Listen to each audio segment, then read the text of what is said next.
Então, bom dia aí para todo mundo.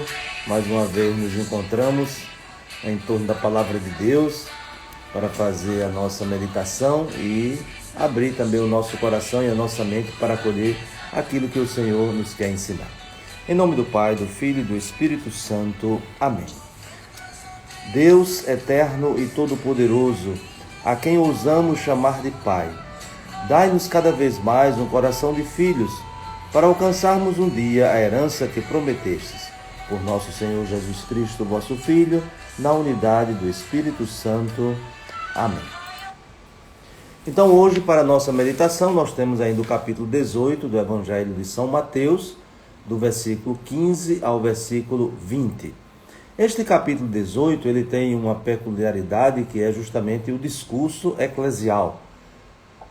Ou seja, Mateus reúne aqui os ensinamentos de Jesus que estão dirigidos justamente à sua comunidade, à igreja, essa que ele vai edificando a partir da fé apostólica, da profissão de fé de Pedro, que representa todos os discípulos, e a partir desta profissão de fé, nós vamos construindo o discurso sobre a essência da igreja, o que faz a igreja, a fé em Jesus e também o próprio compromisso de viver o Evangelho de forma comunitária. E aí uma das exigências é justamente a capacidade de perdoar. Se nós sabemos que isso é indispensável na família humana, no relacionamento humano, é impossível as pessoas se manterem numa convivência se elas não tiverem a capacidade de perdoar.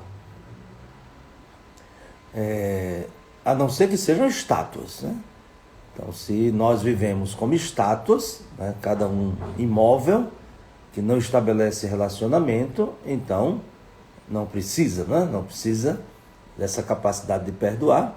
Mas se somos pessoas nesse interrelacionamento e pessoas que têm suas dificuldades, suas imperfeições, suas virtudes, mas também os seus defeitos, então podemos assim dizer, natural que haja a necessidade de reconciliação, a necessidade de refazer os relacionamentos. E isso se dá justamente a partir do perdão.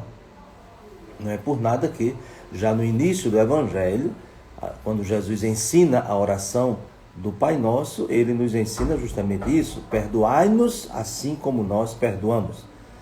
Então o perdão faz parte essencial da convivência. Sem ele, a convivência se torna muito frágil e poderíamos assim até dizer de uma vulnerabilidade a ponto de se desfazer. Mas é o perdão que nos refaz e refaz os nossos relacionamentos. E aí Jesus ensina, nesse trecho do Evangelho, com muita clareza: se teu irmão pecar contra ti.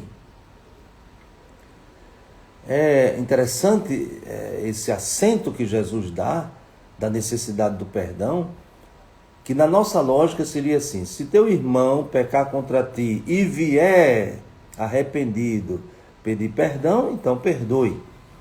Mas aqui é uma outra lógica: se teu irmão pecar contra ti, vai corrigi-lo. Então isso é muito mais exigente. Nós diríamos assim, é o perdão ativo.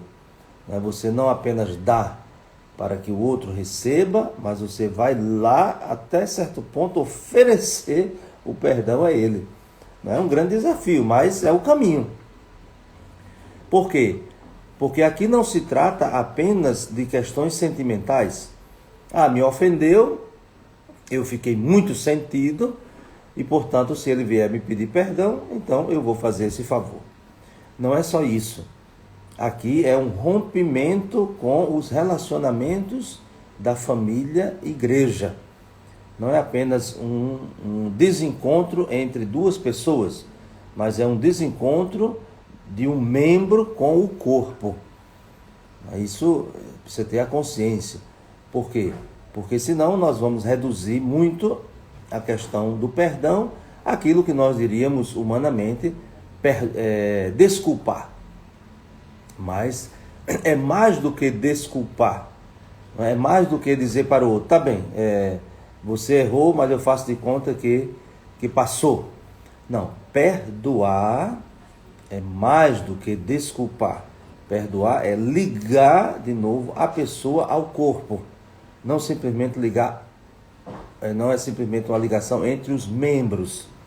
Por isso que Jesus diz que no itinerário, né, no caminho, é interessante, né, que Jesus apresenta uma metodologia. Então, quais são os passos dessa metodologia para recuperar o relacionamento do membro com o corpo? E a gente insiste, não é somente entre membros, então não é apenas uma questão de eu e ele, mas ele e nós. Então, o corpo.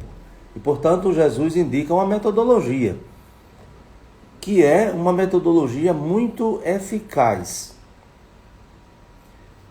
Às vezes a gente não assimila e faz de outro jeito e, na maioria das vezes, não consegue o resultado.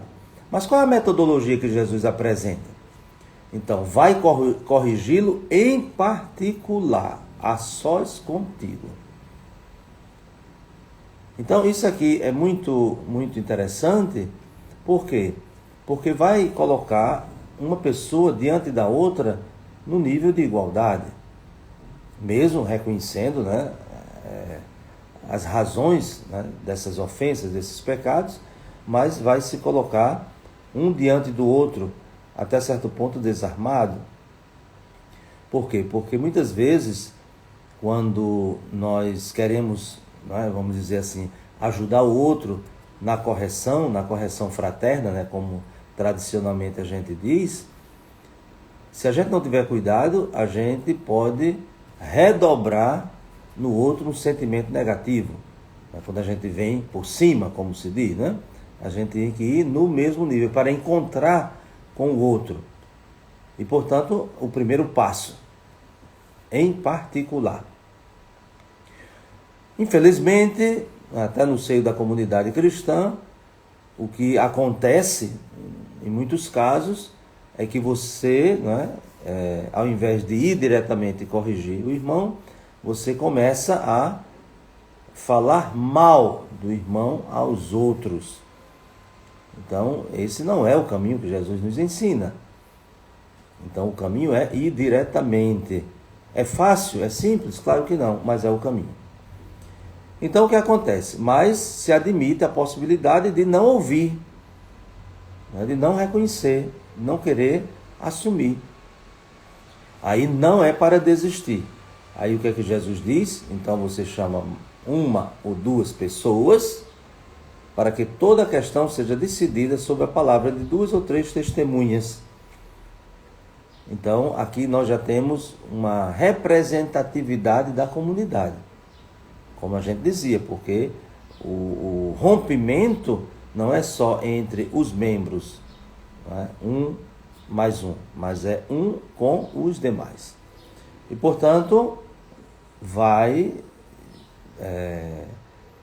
com essa representatividade da igreja para a discussão, né? Para o diálogo fraterno, a correção fraterna. Mas também se admite a possibilidade de não ser ouvido, né? Nem esse pequeno grupo que em nome da igreja vai lá ajudar, né? A corrigir, a torná-lo de novo membro na comunhão, né? Não é só na amizade. Mas não esqueçamos que lá em cima Jesus também admite a possibilidade de que o irmão, né, que pecou, ele escute aquilo que se diz. Então tu ganhaste o teu irmão, né? Então isso também a gente precisa lembrar. Não há só possibilidade de perdê-lo, mas há também a primeira possibilidade de ganhá-lo. E o que acontece? Vai com esse pequeno grupo, mas ele não escuta. Então, se ele não escuta, então é preciso dizer isso à igreja. Não é assim levar toda a igreja, né, para corrigi-lo, mas que a comunidade tome consciência, né, dessas atitudes, desse procedimento de rompimento, né, de estar fora da comunhão. E aí se aplica um dispositivo medicinal, né? Assim, em termos mais, vamos dizer, canônicos, né? Então, o dispositivo medicinal é tratar a pessoa naquilo que ela optou, né? Ou seja, se ela optou por viver fora da comunhão, sem reconhecer o seu erro, né, sem pedir perdão, então está já optando para viver fora da comunhão. Então, que se reconheça isso. Mas isso como um procedimento didático, pedagógico, para quem sabe, quando tomar consciência, né, possa voltar. E aí Jesus, né, diz aqui com muita clareza que a correção ela deve ser feita também em espírito de oração. Por isso que os 2 últimos versículos desse nosso trecho de hoje falam justamente isso, né? Onde 2 estiverem de acordo na terra sobre qualquer coisa que quiserem pedir, isto vos será concedido por meu Pai que está nos céus. Então, a igreja também reza, né? Reza, por isso que o sacramento do perdão, né, é um sacramento, e portanto, esse sacramento tem uma celebração, tem espírito de oração, e portanto é oração, né? O pedido de perdão e o pedido também por aquele irmão que ainda não reconhece o seu pecado. E aí Jesus insiste, onde 2 ou 3 estiverem reunidos em meu nome, eu estarei ali no meio deles. Então essa é a certeza que nós temos, né, de todas as vezes que nos reunimos, que Jesus está presente no nosso meio. E por isso nós pedimos, né, constantemente que a nossa capacidade, né, de perdoar, de reintegrar, né, de acolher, ela seja alimentada pela oração. Não simplesmente com argumentos, né? Não vamos lá corrigir o irmão simplesmente com argumentos para convencê-lo de que ele está errado, mas vamos também no espírito de oração para que ele perceba as perdas, né, que ele está tendo quando se fecha, né, no seu erro, no seu pecado e, portanto, sai da comunhão da igreja. Então, que o Senhor nos ajude a crescermos nessa convicção, né, nessa certeza de que o compromisso, né, do crescimento, né, dos membros do corpo da igreja é um compromisso de todos. Então, que não tenhamos medo, né, de cumprir essa missão de Jesus. E a missão de Jesus, que é o perdão, a reconciliação. E que desça sobre vós a bênção de Deus Todo-Poderoso, Pai, Filho e Espírito Santo. Amém. Um bom dia para todos e até amanhã, se Deus quiser.